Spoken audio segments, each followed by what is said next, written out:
It's been 49 weeks and counting since the 2016 election. The hunt is still on for proof of Russian meddling. Did Putin get Trump elected? We still don't know. We did recently speak, though, to progressive journalist Glenn Greenwald, who said the press is replacing good reporting with inaccurate scandal mongering. Watch this. So, Glenn, just to get to the facts of this story, it is conclusively shown that the story about the 21 voting systems being hacked is untrue, correct? It's false in two ways. One is that several of the states included in the list, such as Wisconsin, California, and Texas, said that the websites that the Homeland Security Department cited have nothing to do with voting systems. They're entirely unrelated. And it's false in a second way, which is a lot of the stories, in fact, most of them said that Russia tried to hack into the voting systems, when in fact, even Homeland Security, it can only show that what they did was scan those computer systems, which is basically casing something to see for vulnerabilities, and made no attempts to actually hack into them. So it was false on various levels. So you and I don't agree on a lot of issues, but I think we share the same concern about this story, and that is that American journalists are being manipulated for whatever reason by the intelligence community in the United States. And I'm wondering why, after years of having this happen to American journalists, they're allowing this to happen again. Well, that's the thing. I would reframe that a little bit. I don't actually think so much that journalists are the victims in the sense of that formulation, that they're being manipulated. I think at best what you can say for them is they're willingly and eagerly being manipulated. Because what you see is over and over they publish really inflammatory stories that turn out to be totally false. And what happens in those cases? Nothing.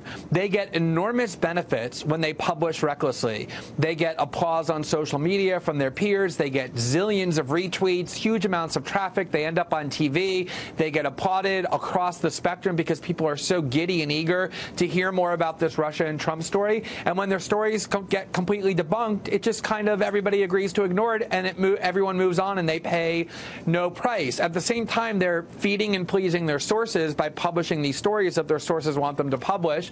And so there's huge amounts of career benefits and reputational benefits and very little cost when they publish stories that end up being debunked, because the narrative they're serving is a popular one, at least within their peer circles. Gosh, that's so dishonest. I mean, I think all of us in journalism have gotten things wrong. I certainly have.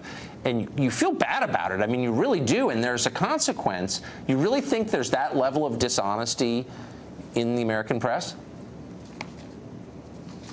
I think what it is more than dishonesty is a really warped incentive scheme bolstered by this very severe groupthink that social media is fostering in ways that we don't yet fully understand. Yes. Most journalists these days aren't in congressional committees or at zoning board meetings or using shoe letter reporting. They're sitting on Twitter talking to one another.